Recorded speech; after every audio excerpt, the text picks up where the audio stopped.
কাকিমার টেলিফোনটা পেয়েই চট জলদি ফ্লাইট বুক করে বেরিয়ে পড়লাম। সময় যেন কিছুতেই অতিবাহিত হচ্ছে না। স্বপনবাবু শুধু একজন শিক্ষক ছিলেন না, আমার কাছে নিজের বাবার জায়গায় বসিয়ে রেখেছিলাম আমি তাকে। ভালোবেসে কাকু বলে ডাকতাম। এই স্বপন কাকু না থাকলে একজন জেলে পরিবারের ছেলে হয়ে আইআইটি পাস ইঞ্জিনিয়ার হতে পারতাম না কোনোদিনই। হয়তো মাধ্যমিক পাসটুকুও করতে পারতাম না। আমি সৌগত মাঝি। ক্লাস 9-এ গ্রামের ইউনিয়ন স্কুলে ভর্তি হয়েছিলাম। অঙ্কে আমার প্রবল আগ্রহ দেখে স্বপন কাকু আমায় বড় স্নেহ করতেন। যখন উনি জানতে পারলেন আমি এক অতি দরিদ্র পরিবারের ছেলে, অর্ধেক দিন খাওয়াই হয়তো ঠিকঠাক জুটত না, তখন উনি আমার বাবাকে গিয়ে বললেন, এই ছেলেকে ঠিক করে লেখাপড়া শেখান। পড়াশোনার প্রতি ওর খুব আগ্রহ, ভবিষ্যতে আপনার মুখ উজ্জ্বল করবে। জি মাস্টার মশাই, ছোটবেলা থেকেই পড়াশোনায় ওর প্রবল আগ্রহ, তাই তো ওকে হাই স্কুলে ভর্তি করলাম। কিন্তু একজন সাধারণ পরিবারের ছেলে, ওকে কতদূর যে লেখাপড়া করাতে পারবো সে নিয়ে বড়ই দুশ্চিন্তা আমার। আপনাকে চিন্তা করতে হবে না, ওকে আমার কাছে পাঠিয়ে দিন, আমি ওকে লেখাপড়া শেখাবো। আমার বিশ্বাস ও একদিন অনেক বড় হবে। সেই থেকে উনিই আমার পালক পিতা। কাকুকে দেখে মনে হতো যেন এক অভিশপ্ত কোনো দেবদূত নিজের সাজা কাটাচ্ছেন এই প্রত্যন্ত গ্রামের এক স্কুলে। তার মতো একজন স্কলার রসায়নবিদ ঠিকমতো সুযোগ পেলে কত কী না করতে পারতেন।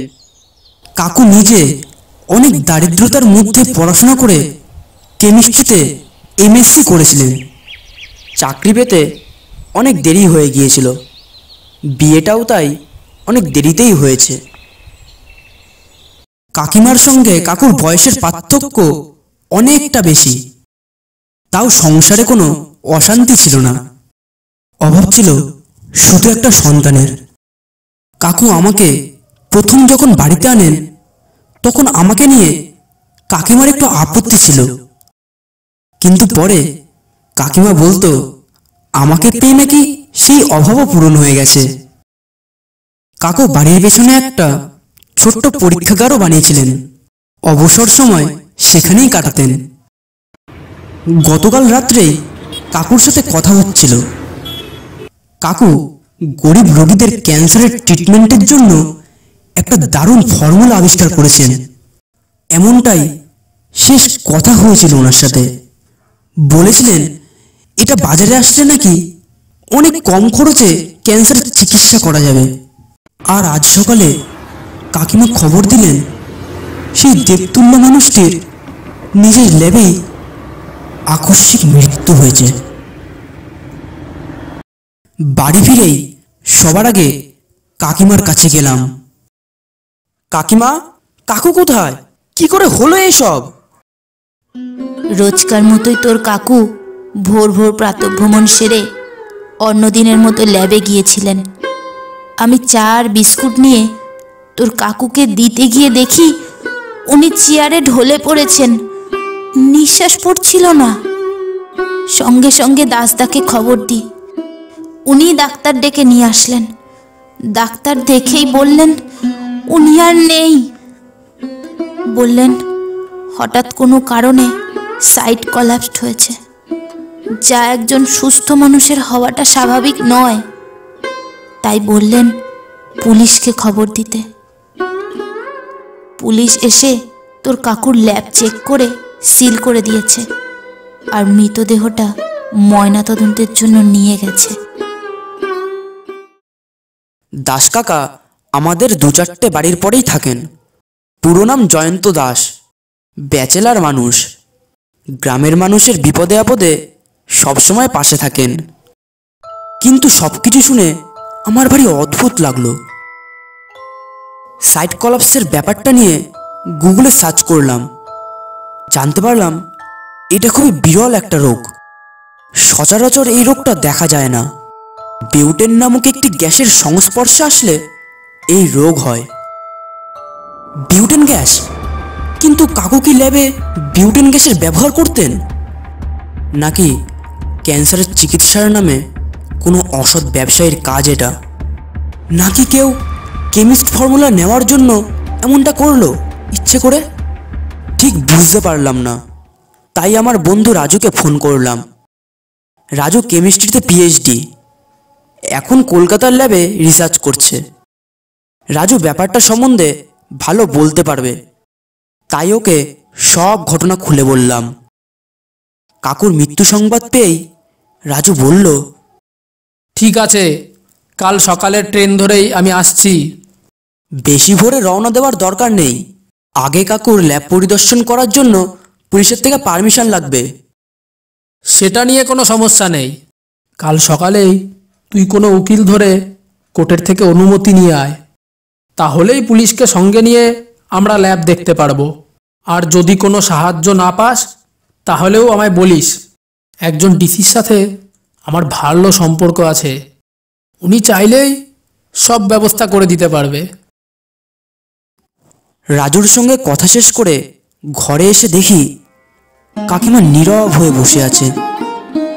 এই বয়সে কাকুকে হারিয়ে একেবারে ভেঙে পড়েছে কাকিমা।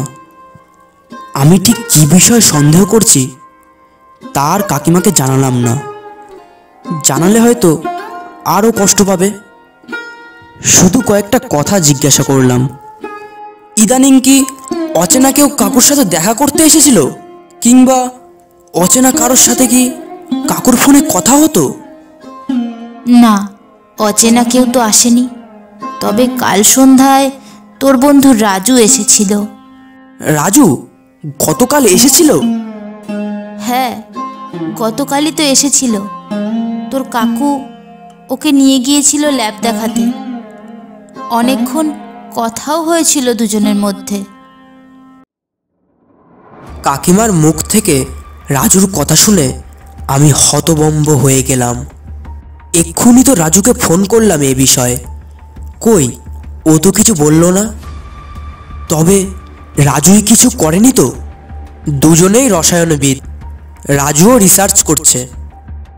কাকুর ফর্মুলা হাতানোর জন্য কি রাজুই এমনটা করলো? কিচ্ছু বুঝতে পারছি না। তবে রাজুকে এখন কিছুই বলা যাবে না, তাহলে ও সতর্ক হয়ে যাবে। বিকেলের মধ্যে ময়নাতদন্ত করে দেহ ছেড়ে দেবে বলেছে। রিপোর্ট আসতে আরও 2 দিন সময় লাগবে। সকাল সকাল কোর্টে গিয়ে কাকুর ল্যাব দেখার পারমিশনটা নিয়ে এসেছি। কিন্তু রাজুকে আমি আর বিশ্বাস করতে পারছি না। যদি ল্যাবে ঢুকে কিছু প্রমাণ লোপাট করার চেষ্টা করে। বাড়ি ফিরতেই কাকিমা বললেন, সৌগত, তোর এক বন্ধু এসেছিল। তোর আসতে দেরি হচ্ছে দেখে একবার তোর কাকুর স্কুলের দিকে গেল। ও হ্যাঁ কাকিমা, তোমায় বলতে ভুলে গিয়েছিলাম, রাজুর আসার কথা ছিল আজ। না না, রাজু নয়, অন্য আর এক বন্ধু এসেছিল। নাম কি বললো? রজত দত্ত। হ্যাঁ, ওই তো আমার বন্ধু রাজু। কিন্তু পরশুদিন যে এসেছিল সে তো অন্য আর একজন। অন্য রাজু? হ্যাঁ। তবে তোমরা চিনলে কেমন করে? আমরা কি করে চিনব? বলল তোর বন্ধু হয়, ফটোও দেখালো তোদের দুজনের একসাথে। আর তোর মুখে তো রাজুর নাম অনেকবার শুনেছি। আমার সঙ্গে ছবি দেখিয়েছিল? বলল তো কয়েকদিন আগে নাকি মুম্বাই গেছিল, আর সেখানেই তোর সাথে ছবিটা তুলেছে। কাকিমার কথা শুনে আমি আকাশ থেকে পড়লাম। কারণ মুম্বাইয়ে আমার হাতে গোনা কয়েকটা বন্ধু, তার মধ্যে রাজু নামে তো কেউ নেই। আর আমি কারোর সাথে ছবি তুলেছি বলেও তো মনে পড়ছে না। হঠাৎ মনে পড়ল, কয়েক মাস আগে নীলেশ নামে এক বন্ধুর সাথে শেষ ঘুরতে গিয়েছিলাম। এই নীলেশ আবার সবসময় সোশ্যাল মিডিয়ায় বেশ অ্যাক্টিভ, তাই বাধ্য হয়ে ওর সাথে একটা ছবি তুলেছিলাম। তৎক্ষণাৎ মোবাইল থেকে ওই ছবিটা বার করে কাকিমাকে দেখিয়ে বললাম, কাকিমা, দেখো তো, এই ছবিটা কি না? হ্যাঁ, ছবিটা তো এরকমই ছিল, তবে ছেলেটা এক নয়। সর্বনাশ! তার মানে ফেসবুক থেকে কেউ ছবি ডাউনলোড করে নিজের মুখ বসিয়ে কাকু কাকিমাকে বোকা বানিয়েছে। আর আমার কোনো সন্দেহ নেই যে কাকুর মৃত্যুটা স্বাভাবিক নয়, বরং এটা খুন। তৎক্ষণাৎ ঘর থেকে বেরিয়েই রাজুকে ফোন করলাম। ওকে সঙ্গে নিয়েই থানায় গেলাম। রাস্তা দিয়ে যেতে যেতে সমস্ত ঘটনা ওকে খুলে বললাম। পুলিশ কিছুতেই মানছিল না যে এটা একটা খুন। যখন থানার মেজবাবুকে জানালাম যে এক অচেনা ব্যক্তি ভুয়ো পরিচয় দিয়ে বাড়িতে এসেছিল, তখন উনি একটা ডায়েরি লিখিয়ে নিলেন। ঠিক আছে, একটা ডায়েরি লিখিয়ে নিলাম। পুলিশ আপনাকে সব রকম সাহায্য করবে। কোর্টের কাগজটা এনেছিস? এনে ধর। কোর্টের কাগজটা পুলিশকে দেখাতেই মেজবাবু বললেন, ঠিক আছে, বিকালে আপনাদের বাড়িতে একজন ফরেন্সিক এক্সপার্টকে পাঠিয়ে দেব। উনি একবার পুরো ল্যাবটা চেক করে দেখে নেবে। বিকালে কথা মতো বাড়িতে ফরেন্সিক এক্সপার্ট আসলেন ল্যাব চেকিংয়ের জন্য। ল্যাবটার দৈর্ঘ্য 16 ফুট, প্রস্থ 10 ফুট।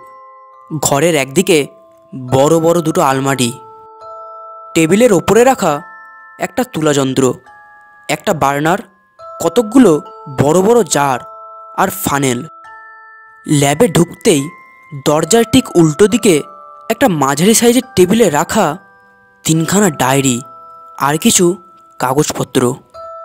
টেবিলের পাশেই কাকুর ব্যাগ আর চেয়ারে রাখা একটা হাওয়া ভরা বালিশ।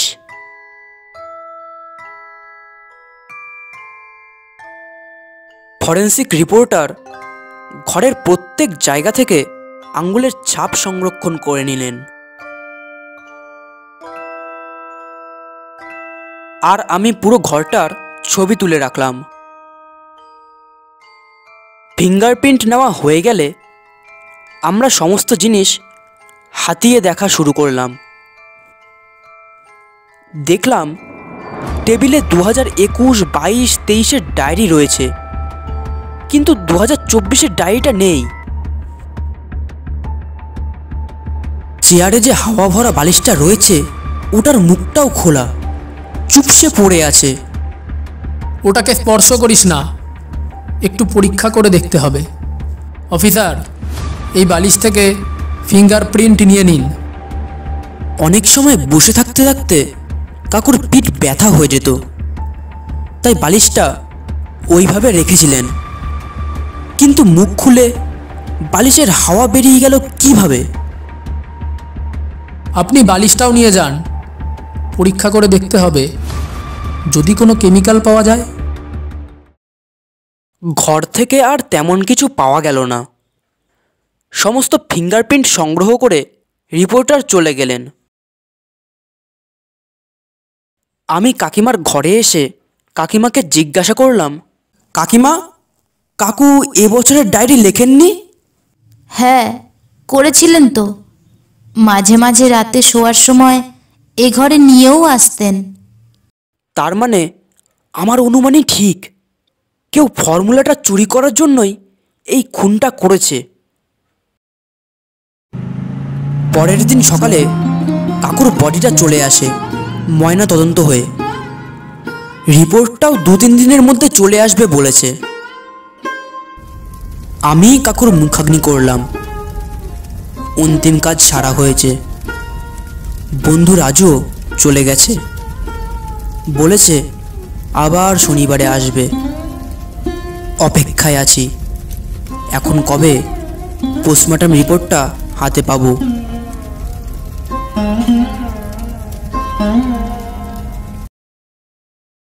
দুদিন পর কাকুর রিপোর্টটা হাতে পেলাম। যা ভেবেছিলাম ঠিক তাই, রক্তে আর ফুসফুসে বিউটেন গ্যাস পাওয়া গেছে।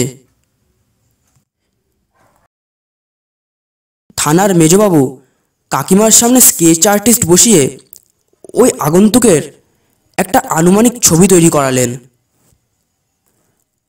আর সেই ছবির কপি বার করে আশেপাশের বাস স্ট্যান্ড ফেরিঘাটে দিয়ে দেওয়া হলো। নামখানার সাথে সারা পশ্চিমবঙ্গের যোগাযোগের ওই একটাই পথ, হাতানিয়া দুয়ানিয়া নদীর ফেরিঘাট। ওখানকার মাঝিদের কাছে গিয়ে জিজ্ঞাসাবাদ করলাম, কিন্তু ওরা আমাকে বিশেষ কিছুই জানাতে পারল না। আশেপাশের বাস স্ট্যান্ড, দোকানপাট সমস্ত জায়গায় গিয়ে জিজ্ঞাসা করলাম, কিন্তু তারা তেমন কাউকেই আসতে দেখেনি এই পথে।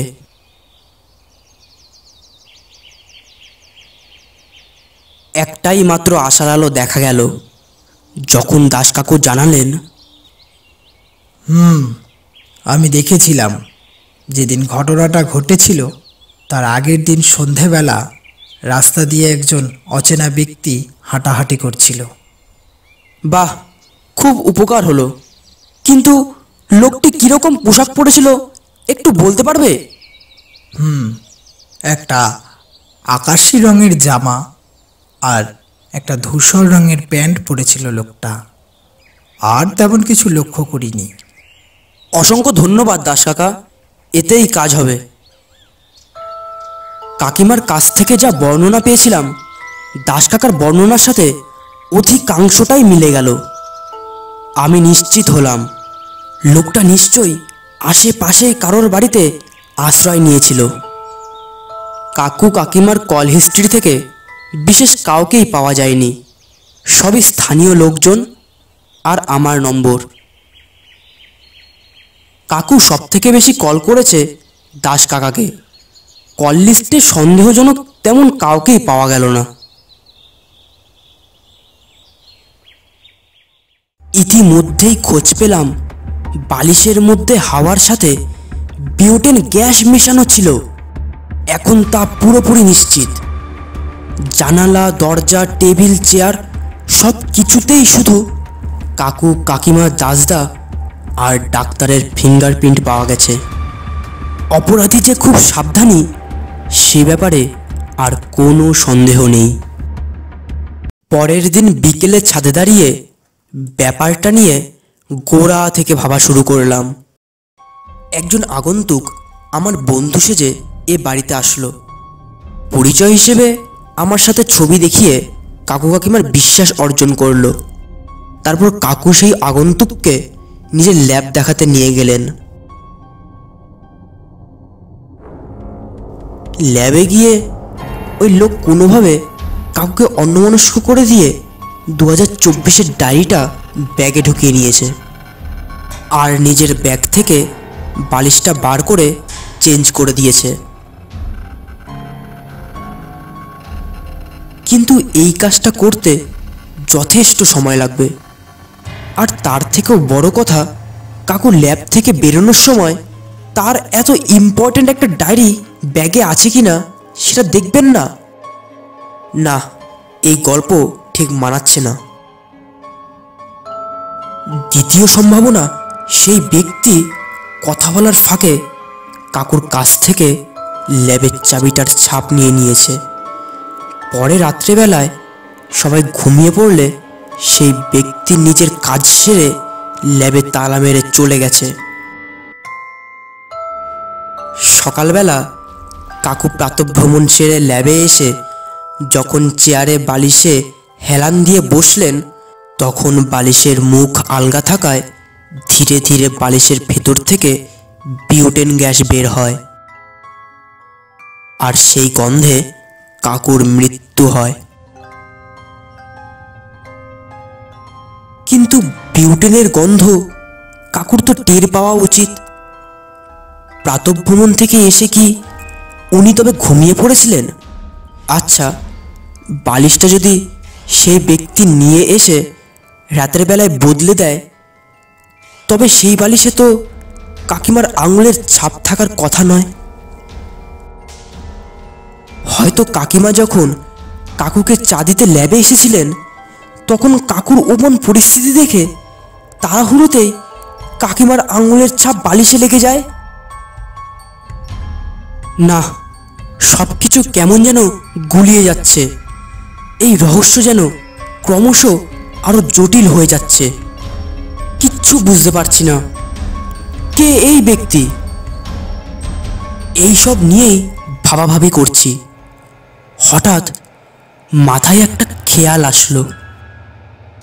কাকিমা বলেছে উনি কাকুকে চা দিতে ল্যাবে গিয়েছিলেন, কিন্তু কাকু তো কোনোদিনও ল্যাবে বসে চা খান না। এমনকি ল্যাবে কাজ করার সময় উনি জলও স্পর্শ করতেন না। তৎক্ষণাৎ মোবাইল থেকে টেবিলের ছবিগুলো বের করে আরও একবার দেখলাম। টেবিলের ওপর চায়ের কাপ রাখার একটাও দাগ নেই। চায়ের কাপ যদি টেবিলেই রাখা হতো তাহলে একটু হলেও দাগ থাকতো। সঙ্গে সঙ্গে মোবাইল থেকে কাকু আর কাকিমার কল লিস্টটা বের করলাম। কাকুর মোবাইল থেকে সকাল 7:20 নাগাদ দাস কাকাকে লাস্ট কল করা হয়েছিল। মানে ততক্ষণে কাকিমা দেখেছেন কাকু পরলোক গমন করেছেন। কিন্তু অন্য দিনের কল লিস্টগুলোতেও ঠিক 7টার পর অনেক কল আছে। কাকু যদি ওই সময় ল্যাবে থাকেন তাহলে দাস কাকাকে কেন ফোন করেছিলেন? সকালে তো দুজনেই একসাথে মর্নিং ওয়াকে যেতেন, ফিরে এসে আবার এত কথা। সন্ধ্যাতেও অনেক কল রয়েছে, ঠিক কাকুর যে সময় ল্যাবে থাকার কথা। কাকু তো সাধারণত ল্যাবে ফোন নিয়ে যেতেন না, আর কাজের সময় ডিস্টার্বও পছন্দ করতেন না। সঙ্গে সঙ্গে নিচে গিয়ে কাকিমাকে জিজ্ঞাসা করলাম, কাকিমা ঠিক কটার সময় ছেলেটা এসেছিল বলতে পারবে? ওই তো 7:30 নাগাদ এসেছিল, চা খেলো, তারপর তোর কাকুর সাথে ল্যাবেও গেল।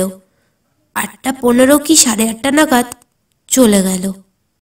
কাকিমা, পুলিশ ওই দিন সন্ধ্যায় একটা অপরিচিত নাম্বারকে এই বাড়ির আশেপাশেই ট্র্যাক করেছে।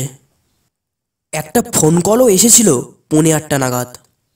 ছেলেটি ঠিক কী কথা বলেছিল মনে করে বলতে পারবে? কাকিমা বেশ কিছুক্ষণ ভাবনা চিন্তা করলেন, তারপর বললেন, ছেলেটা ফোন নিয়ে উঠে বাইরে চলে গিয়েছিল, কথা বলে আবার ফিরে এসেছিল। ঠিক মনে আছে তো তোমার? একটাও কথা বলতে শোনোনি?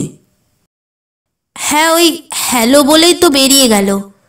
আমরা বিশেষ কোনো একটা গুরুত্ব দিইনি। একটু গুরুত্ব দিলে বোধহয় ভালোই করতে। একবার রাস্তায় বের হলাম, আশেপাশে খোঁজ নিয়ে জানতে পারলাম ওখানকার কেউই ওই দিন ভোরবেলায় দাসদা আর কাকু কাউকেই মর্নিং ওয়াকে যেতে দেখেনি। আমার মনে আর কোনো সন্দেহ নেই, এই হত্যাকাণ্ডে কাকিমা এবং জয়ন্ত দাস দুজন নেই জড়িত। আমাদের বিভ্রান্ত করার জন্য শুধুমাত্র একটা কাল্পনিক চরিত্র গঠন করা হয়েছে। এখন পুলিশকে সমস্ত প্রমাণ দিলে কাকিমাও জড়িয়ে যাবে এর মধ্যে, যে কিনা আমাকে নিজের ছেলের মতো করে বড় করেছে। কিন্তু কাকুর অপরাধীকেও এত সহজে আমি ছেড়ে দিতে পারবো না। কি করব ভেবে পাচ্ছি না। একবার মেজবাবুকে ফোন করলাম, স্যার এই হত্যাকাণ্ডে কাকিমাও জড়িত। আমার কাছে স্পষ্ট প্রমাণ আছে, আপনি এখনই কাকিমাকে অ্যারেস্ট করে নিয়ে যান, তাহলে কাকিমার সঙ্গীও তাড়াতাড়ি ধরা পড়বে। দেখুন, বিনা প্রমাণে তো আমরা কাউকে গ্রেপ্তার করতে পারি না। জিজ্ঞাসাবাদের জন্যও তো নিয়ে যেতে পারেন, সেইভাবে নিয়ে যান, তাহলেই দেখবেন আসল গুগু বেরিয়ে আসবে। আর হ্যাঁ, ফেরিঘাটের কাছে 2 কনস্টেবল পাঠিয়ে দিন এক্ষুনি, যাতে আসল গুগু উড়ে না যেতে পারে। বেশ, ঠিক আছে, তাহলে আমি নিজে গিয়ে কাল সকালে আপনার কাকিমাকে নিয়ে আসব। পরদিন সকালে মেজবাবু কাকিমাকে থানায় নিয়ে গেলেন।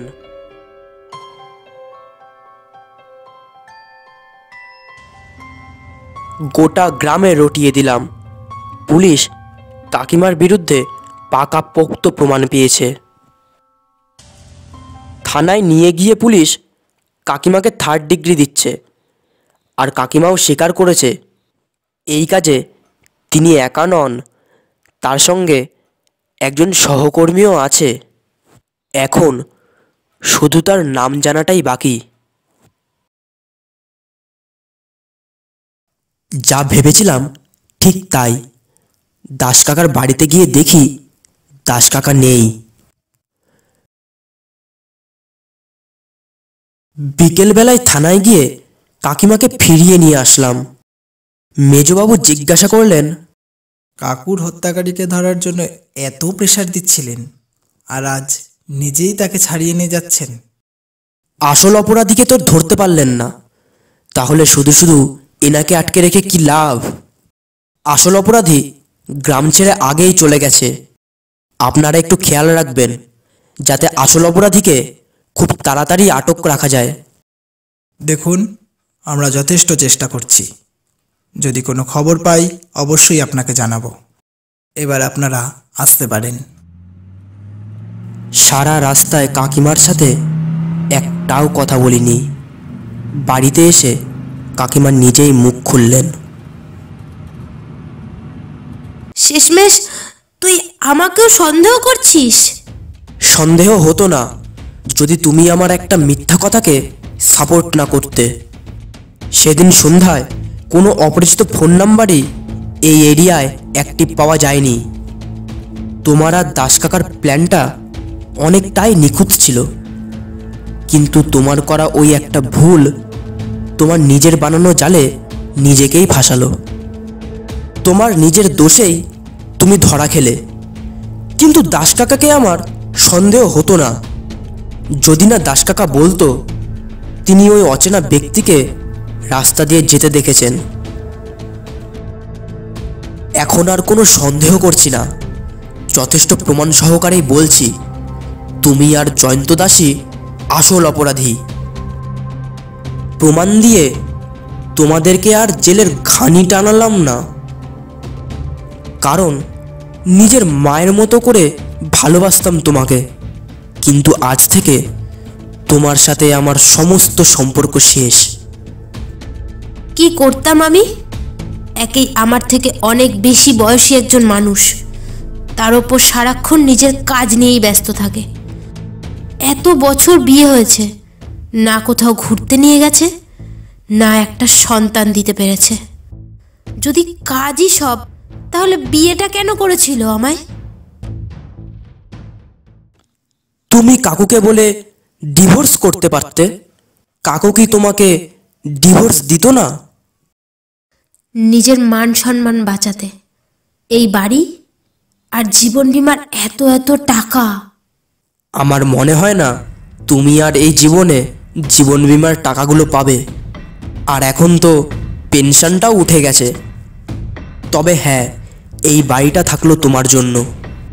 দাসের সাথে কি করেছিস তুই? আমি কিছু করিনি। পুলিশের ভয়ে সে নিজেই নিরুদ্দেশ হয়ে গেছে। এ জীবনে সে আর ফিরবে বলে তো মনে হয় না। আমি চললাম। তোমার এই মুখটা আর কোনোদিনও দেখতে আসবো না।